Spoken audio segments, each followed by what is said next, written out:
এ পর্যায়ে গুণী ইউনো নামক একটি আকর্ষণীয় নাটিকা প্রদর্শিত হবে। নাটিকাটি লিখেছেন মোহাম্মদ সোহেল রানা স্যার এবং নাটিকাটিতে অভিনয় করবেন এসএসসি পরীক্ষার্থীরা।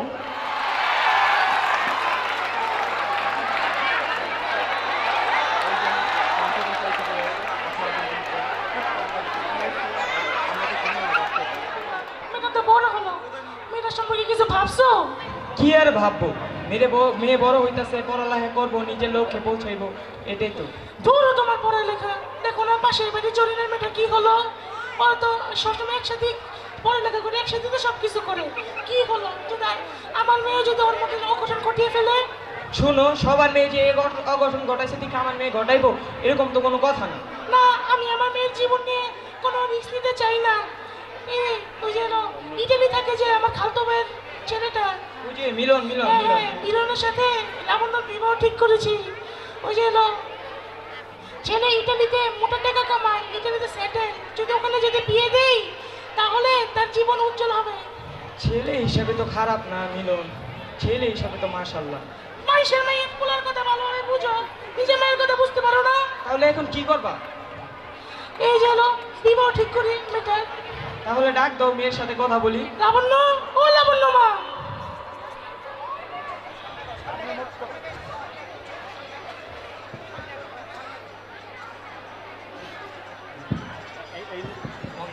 জি মা, জি বাবা। আমরা তোমার জন্য একটা সিদ্ধান্ত নিয়েছি। আমরা সবসময় তোমার ভালো চাই এবং কখনো তোমার খারাপ চাবো না। জানি তুমি আমাদের সিদ্ধান্তের বাইরে কখনো বের হবে না। জি মা, বলো কি বলবা।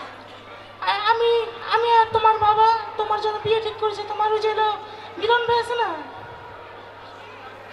মা বাবা, আমি বিয়ে বসবো না। মা, তুমি তো জানোই আমার কত স্বপ্ন আছে। আমি পড়ালেখা শেষ করে একজন ডাক্তার হতে চাই। মা, আমি বিয়ে বসবো না। না, তোমার বিয়ে বসতেই হবে।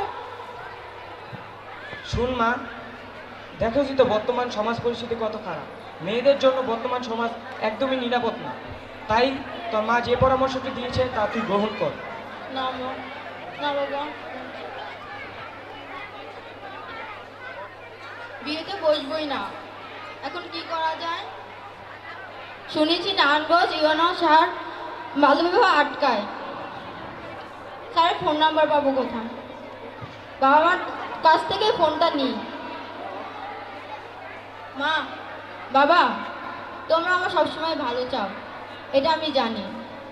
আমাকে কি আমার ফোনটা একটু দিতে পারবে? কেন, কি করবি ফোন দিয়ে? আর বন্ধু বান্ধবদের সাথে কথা বলবো। ও আচ্ছা, নে।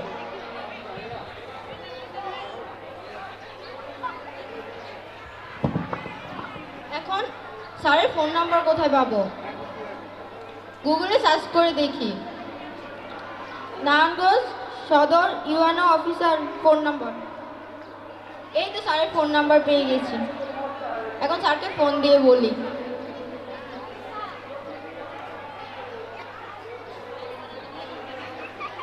হ্যালো স্যার, আসসালামু আলাইকুম। স্যার, আমি লাবণ্য বলছি। আমি হাজিয়াবাদ হোসেন উচ্চ বিদ্যালয়ের ক্লাস 10-এ পড়ি।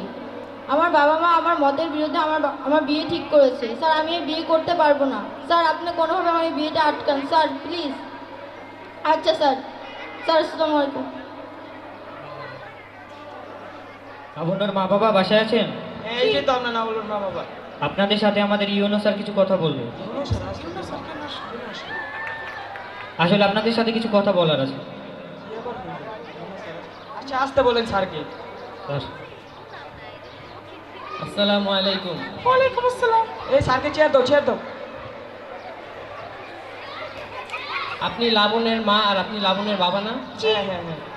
আমি শুনেছি আপনারা নাকি আপনার মেয়েকে বাল্যবিবাহ দিচ্ছেন। জি জি। কেন দিচ্ছেন? আমার স্যার জানেন তো বর্তমান সমাজের পরিস্থিতি অনেক খারাপ। রাখেন। আপনি কি জানেন যে বাংলাদেশের আইন অনুযায়ী 18 বছরের নিচে কোনো মেয়েকে যদি বিবাহ দেওয়া হয় তাহলে তার জন্য আইনত দণ্ডনীয় অপরাধ রয়েছে। আমি কিন্তু প্রথমবার দেখে আপনাদেরকে ছেড়ে দিচ্ছি। স্যার, তারা লাবণ্যের মতের বিরুদ্ধে বিয়ে দিতে চাইছে। যে আমি এটাও শুনেছি যে লাবণ্য নাকি অনেক মেধাবী স্টুডেন্ট। ও ভবিষ্যতে বড় হয়ে, আমি ইউএনও হয়েছি, ও ডিসি হবে, এসপি হবে। আপনি পারেন না দেশের ভবিষ্যতের একটি ডিসি এসপিকে ধ্বংস করে দিতে এভাবে। তাই আমি আপনাদেরকে এবারের মতো ওয়ার্নিং দিয়ে যাচ্ছি, কিন্তু পরবর্তীতে যদি আমি এরকম কোনো ঘটনা শুনেছি তাহলে আমি এর বিরুদ্ধে আপনাদের বিরুদ্ধে আইনত দণ্ডনীয় ব্যবস্থা নিতে বাধ্য হব। মা লাবণ্য, তুমি এখানে আসো। এটা না আমার এটা না আমার কার্ড। ফার্দার ভবিষ্যতে যদি এনারা দুজন এরকম করার চেষ্টা করেছে তাহলে তুমি আমাকে ফোন দিবে, বাকি সব ব্যবস্থা আমি গ্রহণ করব। তোমার ভয় পাওয়ার কোনো কারণ নেই। জি। আবার মানছে আমার লয় বাটপাড়ি করে। শুনছিলাম বাংলাদেশ সরকার প্রধানমন্ত্রী নাকি আমগো প্রতিবন্ধী করলে প্রতিবন্ধী ভাতা রাখছে। এই ভাইবা মেম্বরের কাছে 5,000 টাকা দিছিলাম, কিন্তু মেম্বরে আমার তো বড় বাটপার কয়দিন বাটপাড়ি করে আবার 5,000 টাকা খাওয়া লাগছে। আজকে মেম্বরের খবর আছে, আজকে ইউএনও স্যারের কাছে গিয়া মেম্বরের পাওয়া মানহানি লুলা করুন। আমি একটু ইউএনও স্যারের লগে দেখা করি। উনি ব্যস্ত আছেন, কথা বলতে পারবেন? একটু ব্যস্ত আছেন? আপনি ওনার লগে কথা বলতে দেন আমারে। আচ্ছা, আপনি দাঁড়ান, আমি দেখছি। স্যার, আপনার সাথে প্রতিমধ্যে কিছু কথা বলবো। আচ্ছা, ওনাকে পাঠাও। আসেন। জি বলুন। আপনার কি আসসালামু সমস্যা? আলাইকুম স্যার। ওয়ালাইকুম আসসালাম। স্যার আপনার কাছে আমি আমার মনের দুঃখ কমু আজকা স্যার। কন? স্যার বাংলাদেশের প্রধানমন্ত্রী নাকি আমগো প্রতিবন্ধী করলে প্রতিবন্ধী ভাতা রাখছে। এটা ভাইবা মেম্বরের কাছে 5,000 টাকা দিছিলাম, কিন্তু মেম্বার আমার 5,000 টাকা মাইরা দিছে স্যার। আজকে আপনার কাছে মেম্বরের লেগে আমি নালিশ করে গেলাম স্যার। স্যার এটার বিচারটা আমার দিবেন স্যার। আরে রে কি অবস্থা। আচ্ছা, আপনি আমার কাছে এই নালিশটা দিয়েছেন, সমস্যা নেই। আমি আমার যথাযথ চেষ্টা করব এটা দেখার, এবং আপনি আপনার 5,000 টাকা ফ্রি পেয়ে যাবেন। মুরব্বীকে কিছু চা নাস্তার ব্যবস্থা করে দাও। চাচা বসেন। না স্যার, চা খামু না, 5,000 টাকা দিলেই হইব। আচ্ছা।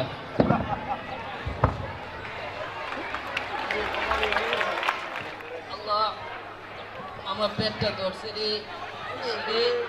কি ছিল মোটর? তোমার কইস না, কালকাতে কয়বার যে গেছি রে। কই গেছে তো কি হইছে? আরে বেটা, খাইছি তো সব কিছু ভালাই, ভুল বসতে স্কুলে পানি খাই লাইছি। তোর স্কুলে পানি খাইতে কইছে কে? শুনোস না ক্লাস 10 এ শিয়াবের কি অবস্থা হইছে? কালকে সারাটা রাত বাথরুমে গেছে। তোর স্কুলে পানি খাইতে কইছে কে? মামা গেছে, মনে গেছে গেছে গেছে। তোমরা এখানে কি করো? ছাত্র মানুষ। আমরা এখানে আসি, আমাদের স্কুলে যে একটা টিউবওয়েল দরকার বিশুদ্ধ পানির জন্য। কেন, টিউবওয়েল নেই তোমাদের স্কুলে? না রে। আচ্ছা, তুমি দাঁড়াও, আমি দেখছি। মামা আবার ধরছে রে। কারা কারা এই বিষয়টা? স্যার, আপনার সাথে কিছু স্টুডেন্ট কথা বলবে। আচ্ছা, ওদেরকে ভিতরে পাঠাও। আসো। আরে বাবারা, আসো আসো আসো, আমার কাছে তো কত মানুষই আসে। আল্লাহ। তোমরা আসো। কি হয়েছে ওর? কি হয়েছে? স্যার, ও ডায়রিয়া হয়েছে। প্রথম কিভাবে? আর কি হয়েছে, গতকাল কি স্কুলে পানি খেয়েছে তো এই জন্য স্কুলে পানি বিশুদ্ধ না। কেন, তোমাদের স্কুলে টিউবওয়েল নেই? আল্লাহ আল্লাহ, ধরতে হবে জায়গা। স্যার, আসলে ব্যাপারটা হচ্ছে কি, আমাদের স্কুলে বিশুদ্ধ পানি নেই, যার জন্য আমাদেরকে স্যারের অন্য এখান থেকে পানি সাপ্লাই নিতে হয়। সেখানে আমাদের একটা টিউবওয়েল দরকার স্যার। আচ্ছা, তুমি এসেছো আমার কাছে, আমি বিষয়টা দেখব। তোমার ফাইলটা আমি জমা নিলাম, এবং তোমাদের স্কুলে যাতে একটি টিউবওয়েল হয় আমি সেটা যথাযথ ব্যবস্থা গ্রহণ করব। এখন তুমি স্কুলে যেতে পারো। ধন্যবাদ স্যার। সরকারকে দায়িত্ব করা যায় না, কেননা সরকার আমাদেরকে দায়িত্ব দিয়েছে। সরকার তো আর এসে এসে দেখে যাবে না। আমাদের দায়িত্ব দিয়েছে, আমাদেরকে সেটা যথাযথভাবে পালন করতে হবে। এখন সেটা করতে গিয়ে যদি কেউ দুর্নীতি করে তাহলে সেটার দায় অন্যজনের কাঁধে পড়ে যায়। স্যার, আমারও তো মনে হয় আপনারা যথেষ্ট পরিমাণ চেষ্টা করেন, কিন্তু তারপর কিছু অসাধু লোকের কারণে সমাজের আজ এই অবস্থা। আপনি কি তার সাথে একমত না?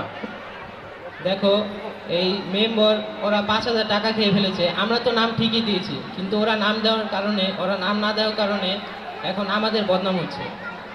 তাই আমরা যদি সকলে নিজের দায়িত্ব যথাযথভাবে পালন করি এবং যাদের স্থান থেকে সততার সাথে কাজ করি, তাহলে এই দেশের উন্নতি সম্ভব। আর স্যার, স্কুলে যে ব্যাপারটা, আপনি কি এটার জন্য যথেষ্ট চেষ্টা করবেন না? যে আমি এটার জন্য যথাযথ চেষ্টা করব, যাতে বাচ্চারা একটি বিশুদ্ধ পানি পায়। আমি সেটার জন্য যথাযথ ব্যবস্থা গ্রহণ করবো এবং আমার সর্বাধিক চেষ্টা করব।